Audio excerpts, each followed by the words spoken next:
छत्तीसगढ़ एक ऐसा नगर जिसे प्राचीन काल से रामायण महाभारत जैसे महाग्रंथों का हिस्सा माना गया है। एक तरफ यहाँ कौशल्या माँ का जन्म हुआ तो दूसरी तरफ यहाँ से ही भगवान श्री राम ने अपना वनवास शुरू किया था। यही नहीं, छत्तीसगढ़ को अपनी शिल्प कला और संस्कृति के लिए भी जाना जाता है। लेकिन इसी के साथ छत्तीसगढ़ से जुड़ी है कुछ रहस्यमयी कहानियां जिसमें सच और झूठ कह पाना मुश्किल है। अब ये कहानियां वाकई पक्की है या फिर सिर्फ एक अद्भुत कल्पना, ये कह पाना मुश्किल है। लेकिन इन्हें ही हम जानेंगे आज की वीडियो में जो छत्तीसगढ़ के अर्बन लेजेंड्स पे लिखी गई है। So now with that said, let's roll the intro.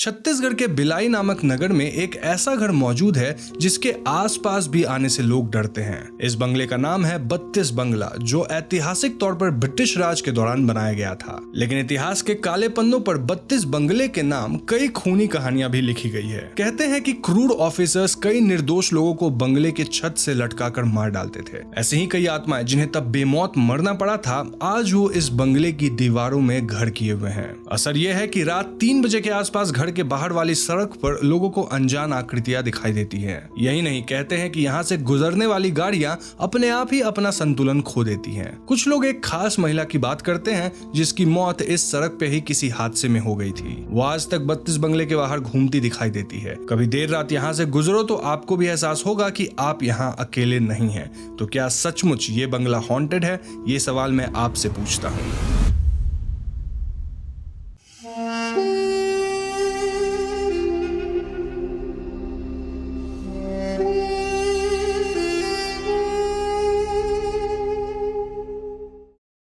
Bharat के इतिहास के सबसे विचित्र, नायाब और खूबसूरत प्राकृतिक गुफाओं में से एक है कोटमसार, जो कि छत्तीसगढ़ के जगतपुर से लगभग 30 किलोमीटर की दूरी पे पाया जाता है। वैसे तो आजादी से कई साल पहले से ही कोटमसार गुफा के बारे में कई अफवाहें थी, लेकिन इसे असल में एक्सप्लोर तब किया गया जब डॉक्टर शंकर तिवारी ने गुफा के इंटीरियर्स के बारे में रिसर्च किया। इसे पहली बार 1900 के दशक में ट्राइबल लोग ढूंढते थे, जिनके साथ इन गुफाओं का बहुत इतिहास जुड़ा हुआ है। लोगों का मानना रहा है कि इस गुफा के अंदर पानी के बूंदे और मिनरल से जो नायाब नक्काशियां बनी हुई है, उनका हमारे इतिहास से कुछ न कुछ जुड़ाव जरूर है। कई लोग कहते हैं कि कई आदिवासी ट्राइब्स अब भी अनसीन फोर्स बनकर गुफा की रक्षा करते हैं। उन्हें नहीं पसंद कि बाहर के लोग यहाँ ज्यादा छेड़छाड़ करें। कुछ टूरिस्ट्स यहाँ शाम होने के बाद अजीब आवाजें और अदृश्य एनर्जी महसूस करने की बात भी करते हैं। कई लोग तो बाहर के लोगों को यहाँ ज्यादा अंदर जाने से रोकते हैं क्योंकि अंदर बहुत कुप्प अंधेरा और ऑक्सीजन की कमी महसूस होती है। देखने वालों के लिए तो ये कैरेक्टरिस्टिक्स कोटमसार को और भी रोमांचक बना देता है। लेकिन क्या सचमुच इस गुफा से कोई रहस्य जुड़ा है? कमेंट्स में जरूर बताइएगा।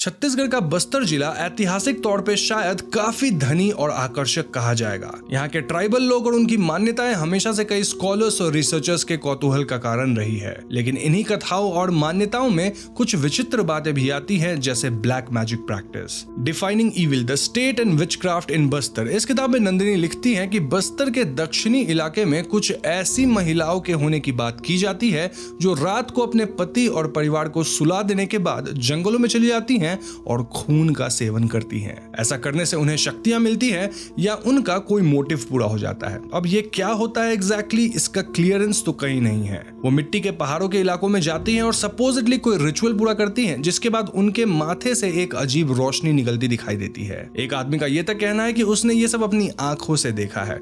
हालांकि ये कितना सच है और इस स्टेटमेंट पे हम कितना भरोसा कर सके, ये जरूर डिबेटेबल है। लोगों का मानना रहा है कि बस्तर में फीमेल और मेल दोनों तरह के विचेस होते हैं। जहां एक फीमेल डायन किसी आदमी को इंपोर्टेंट बना सकती है, वहीं नर रूप में डायन जादू टोना कर सकते हैं। अब सच्चाई जो भी हो, यह सुनने में बहुत ही डरावना और अजीब जरूर लगता है।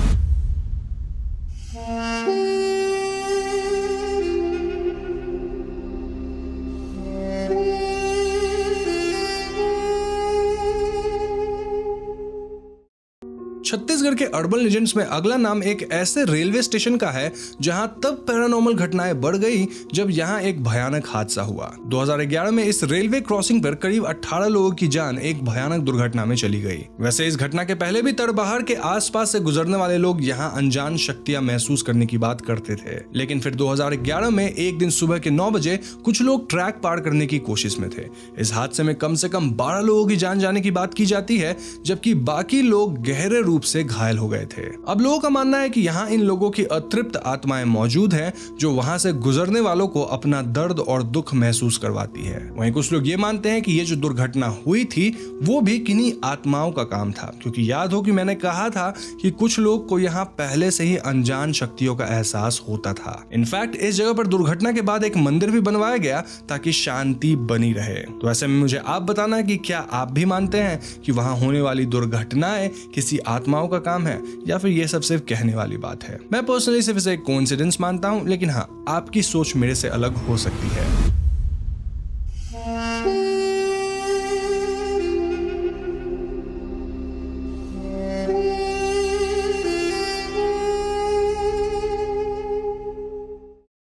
हमने कई मस्जिदों फकीरों की कहानियां आज तक सुन रखी है, लेकिन क्या आपने कभी ऐसे मस्जिद के बारे में सुना है जो खुद एक जिन ने बनाया हो? कुछ ऐसी ही कहानी है लक्ष्मीपुर गांव में बने जिन मस्जिद की। इस मस्जिद को आज से करीब 200 साल पहले बनाया गया था। देखने में ये बहुत खूबसूरत है और दूर से लोग इसे देखने आते हैं। पौराणिक कथाओं की माने तो इसे 18वीं सदी में अब्दुल्ला नाम के एक संत ने बनवाया था। अब अब्दुल्ला के जो कुछ शिष्य थे वो इंसान नहीं बल्कि खुद जिन थे। ये जिन मस्जिद के नीचे वाले हिस्से में दिखाई देते थे और देर रात मस्जिद को बनाने में पूरा करने में मदद करते थे। अब फोकलोर तो ये भी कहते हैं कि ये जिन मस्जिद के तालाब में नहाया करते थे और मस्जिद में पूजा आदि करते थे। साथ ही कुछ लोग तो ये भी कहते हैं कि उन्हें आज तक जिन वगैरह की चैंटिंग सुनाई देती है जो कि काफी रिलीजियस होती है। तो ऐसे में आप में से कुछ व्यूअर्स जो कि छत्तीसगढ़ में रहते हैं और इस मस्जिद के आसपास रहते हैं, तो आप मुझे बताइए कि क्या ये सारी बातें वाकई में सच है या फिर सिर्फ एक बात बना दी गई है।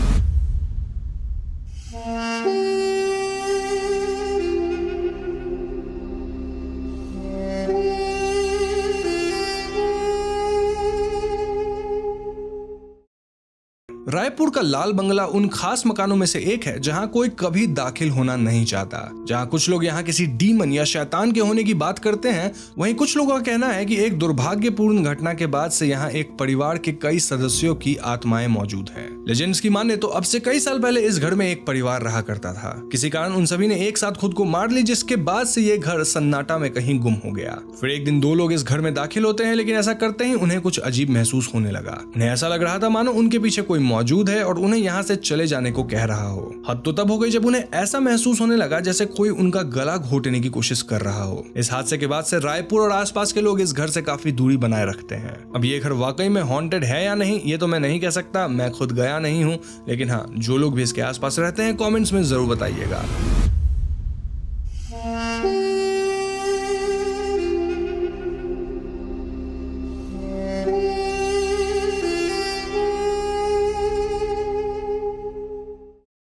एक ऐसा गांव जहां कोई आना नहीं चाहता। गांव में रहने वाले लोगों को बहू बेटियां नहीं मिलती। यहाँ ना तो डोली उठती है न प्रवेश करती है। आखिर क्या है कहानी बिलासपुर के भूतक्षर गांव की? तो आज से करीब 70-80 वर्ष पहले भूतक्षर घने जंगलों से घिरा हुआ था। सुबह से रात तक यहाँ गहन शांति के अलावा केवल जंगली जानवर दिखाई देते थे। लेकिन आसपास जब आबादी बढ़ने लगी तब लोग भूतक्षर में भी अपना आशियाना बनाने लगे। 40 साल तक करीब सब कुछ सही चला, लेकिन उसके बाद गाँव में अचानक हैजा, चिकन पॉक्स ऐसी बीमारियों का प्रकोप बढ़ गया। ऐसा लगा मानो भगवान खुद इस धरती को सजा दे रहे हों। लोकल लेजेंड्स के मुताबिक उस दशक में एक-एक घर से 2-3 लाशें उठती थी और दर्जनों लोग हर दिन मारे जाते थे। हाल ये हो गया कि हंसता खेलता गांव सड़ा और मायूस हो गया। लोगों को कई अदृश्य शक्तियां, रोने चिल्लाने की आवाजें सुनाई देने लगी और अंततः पूरा का पूरा गांव एक शमशान में तब्दील हो गया। गांव में रहने वाले गिने चुने परिवार में अब कोई शामिल होना नहीं चाहता। यही वजह है कि यहाँ शादियां वगैरह ज्यादा नहीं होती। बुजुर्ग कहते हैं कि कोई अपनी बहू बेटियों को यहाँ ब्याहना नहीं चाहेगा और सभी भूतक्षर के नाम से ही पीछे हट जाते हैं। मध्य प्रदेश भारत का एक ऐसा राज्य जो कि देश के बीचों बीच बसा है, लेकिन फिर भी इस राज्य में कई रहस्य हैं। ऐसे रहस्य जो लोगों की आंखों के सामने हैं फिर भी हमें दिखते नहीं हैं। ये राज्य जंगलों, पहाड़ों और कुछ ऐसे ऐतिहासिक किलों के लिए जाना जाता है जो प्राचीन भारत से चली आ रही है। लेकिन जब धरती इतनी प्राचीन है तो इससे जुड़ी कहानियां भी रहस्यमयी रही होंगी। ऐसी ही कुछ कहानियां, लोक कथाएं और मध्य प्रदेश से जुड़ी घटनाओं को आज हम अपने चैनल पे डिस्कस करेंगे। So now with that said, let's roll the intro.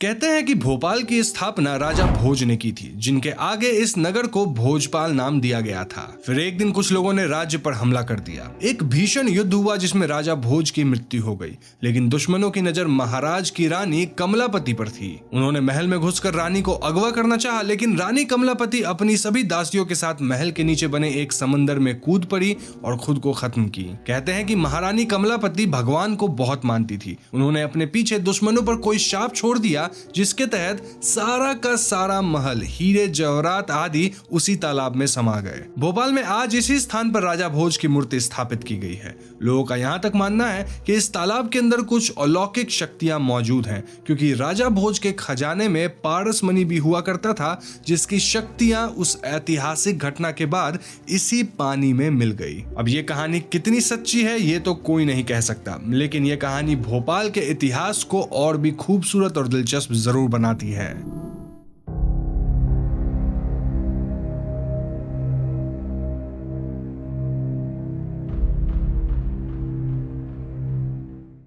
Bhopal के अशोकनगर में बसे गांव चंदेरी से कोई शायद ही अनजान रहा होगा। ये जगह पूरी तरह ऐतिहासिक स्मारकों और पुरातत्व कहानियों से भरे पड़े हैं। सच कहा जाए तो चंदेरी की हर गली, यहाँ का हर कोना अपने आप में एक कहानी छुपाए हुए है। इनफैक्ट स्त्री फिल्म में भी चंदेरी को कई बार मेंशन किया गया था। यहीं की कहानियों से लोक कथाओं को उठाया गया था। ऑल्दो ओ स्त्री कल आना यानी नालेबा ये कर्नाटक से उठाया गया है। मगर आज हम चंदेरी के एक खास पहलू पर बातें करेंगे, जिसे कटी घाटी के नाम से जाना जाता है। कहते हैं कि कहानी 15वीं शताब्दी में शुरू हुई, जब चंदेरी मलवा सल्तनत के अंदर थी, जिसे घियासुद्दीन खिलजी के हुकूमत में रखा गया था। चंदेरी का राज्यपाल था जिमान खान, जो अपने व्यवस्था से खिलजी को खुश करता था। जब एक दिन घियासुद्दीन खुद चंदेरी आने का मन बनाए तो जिमान ने पूरे राज्य में यह घोषणा करवा दी कि उसे मलवा और बुंदेलखंड के बीच मौजूद बड़े पत्थर को काटकर एक विशाल द्वार बनवाना है, जिससे महाराज सुल्तान का स्वागत हो सके। लेकिन इतने कम समय में 65 फीट ऊंचा और 240 फीट चौड़ा पत्थर कौन काट सकेगा? ये मुसीबत सुलझाई उस समय के चंदेरी में मौजूद एक स्थापत्य याकर ने। इस आदमी की केवल इतनी शर्त थी कि जब तक वो इस विशाल पत्थर को एक विशाल द्वार में बदले,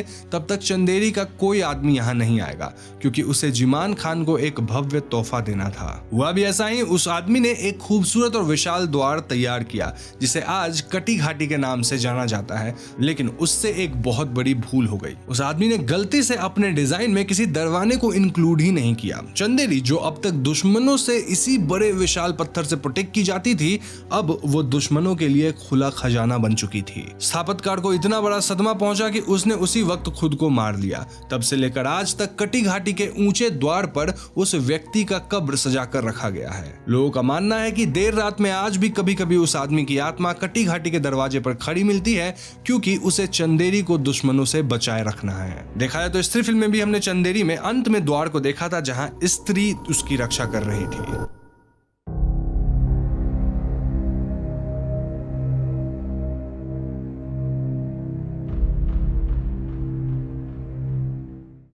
भूत मेला मलजपुर, जहां हजारों की संख्या में लोग बुरी आत्माओं, जिन्नत और डायन से छुटकारा पाने आते हैं। बाहर के लोगों को यह दृश्य भयभीत कर देगा, लेकिन मध्य प्रदेश के मलजपुर में यह किस्सा 400 साल पुराना है। तो कथा तब की है जब देवजी नाम के एक महान संत मलजपुर गांव में आते हैं। लोगों का मानना है कि देवजी के पास अलौकिक शक्तियां थी, जो उन्होंने तप साधना से प्राप्त की थी। देवजी लोगों के सामने मिट्टी को गुर और पत्थर को नारियल बना देते थे। साथ ही वो कई लोगों को प्रेत प्रकोप से छुटकारा दिलवाते थे। ऐसे में इन संत की पूजा बहुत मन से की जाने लगी और इनके नाम पर मंदिर भी बनाया गया। आज भी मलजपुर के लोग बाबा देवजी को अपना गुरु मानते हैं। उन्हीं के नाम पर भूत मेला हर साल आयोजित किया जाता है और इस मेले में दाखिल होने के लिए आपको दिल से मजबूत और निडर होना पड़ेगा, क्योंकि मेले में हजारों की संख्या में ऐसे लोग आते हैं जो देश विदेश से भूत प्रेतों से पीड़ित हैं। बाबा के अनुयायी कभी शारीरिक प्रताड़ना तो कभी मानसिक चोट देकर इन लोगों को आत्माओं से छुटकारा दिलवाते हैं। अब क्योंकि काफी बड़े स्वरूप में ऐसी घटनाओं को अंजाम दिया जा रहा है, इसलिए कई लोग इसे दकियानुसी सोच मानते हैं। लेकिन मलजपुर के लोग को अपने भूत मेला और बाबा देव जी की इस कहानी पर पूरी श्रद्धा है। तो ऐसे में आप मुझे बताइए कि आप क्या मानते हैं। कमेंट सेक्शन खुला है, वहां जाके अपनी सोच लिख डालिए। साथ ही नीचे है तो हमारे चैनल को सब्सक्राइब भी जरूर कीजिएगा। आजकल आप लोग वीडियोस देखते हैं लेकिन चैनल को सब्सक्राइब नहीं करते हैं।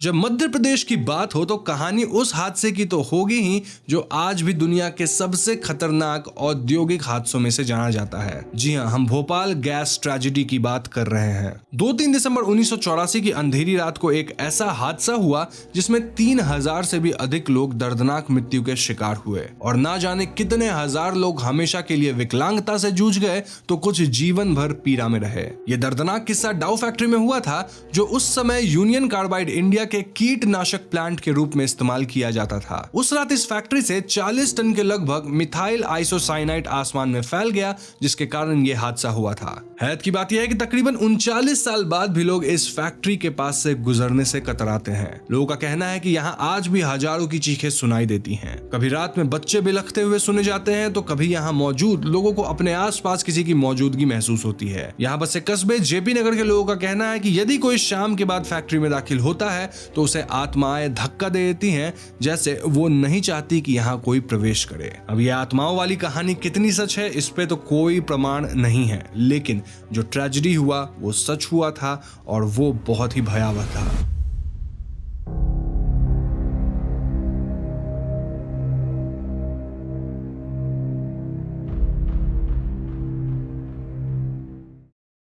तो ये बात 1-2 साल पुरानी है। कहानी है भोपाल के ताजमहल पैलेस की, जो कभी बेगम शाहजहां का घर होता था। तो इस महल से थोड़ी दूर पर रामदीन अपनी दुकान खोलकर बैठा था। अब तक रात के 12 बज चुके थे और उसे महसूस होता है कि दुकान की खिड़कियां खुद ब खुद धीरे धीरे खुल रही हैं। रामदीन को लगा कि शायद हवा का कोई झोंका रहा होगा, तो उसने तुरंत बाहर की तरफ रुख किया ताकि दुकान बंद करके घर के लिए निकल सके। लेकिन तभी अचानक दुकान के अंदर काफी तेज ठंडी हवाएं चलने लगी। बाहर झांकने पर रामदीन को दिखी एक परछाई। सफेद पठानी कुर्ते में ये कोई औरत थी जिसके बाल लंबे थे, जो बीच हवा में झूल रही थी और कुछ अजीब तरह से मुस्कुरा रही थी। रामदीन की कहानी भोपाल के ताजमहल के गलियों में आम बात है। शाहजहां बेगम ने 1871 से 1884 के बीच इस महल को बनवाया था। अपने आखिरी दिनों में भोपाल की ये बेगम यहाँ अकेली रहती थी। उनका उनके परिवार से कोई वास्ता नहीं रहा और ये महल उनका घर हुआ करता था। तब से लेकर आज तक कई बार लोगों को बेगम की आत्मा यहाँ फिरती हुई दिखाई देती है, ठीक इसी तरह हवा में हिलते हुए।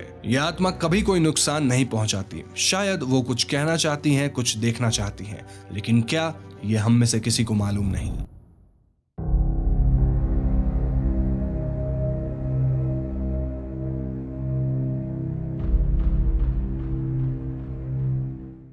बेगम शाहजहां ने शाहजहानाबाद के मोतिया तालाब के पास एक ऐसा मस्जिद बनवाया जो आज भी अपने खूबसूरत नक्काशी और कला के लिए जाना जाता है। बेगम ने खास महल में काम करने वालों के लिए इस मस्जिद की स्थापना करवाई थी। जीनत उल मस्जिद 1899 में बनकर तैयार हुआ और तब से ही लोगों के कौतूहल का कारण रहा है। खुद मस्जिद के मुअज्जिन का कहना है कि यहाँ कई अच्छे जिन रहते हैं जो नमाज अदा करते हैं और मस्जिद की रक्षा करते हैं। कई बार लोग जब मस्जिद में सुबह सुबह प्रे करने जाते हैं तो उनका मानना है कि उनके आसपास एक ऐसा परछाई होता है जो उन्हीं की नकल करता है। जी हाँ, ये परछाई उन्हीं की तरह नमाज अदा करता है और फिर कहीं बीच हवा में गायब हो जाता है। अब ये किस्सा इतना मशहूर हो रहा है कि कई लोग अकेले मस्जिद में आने से डरते हैं।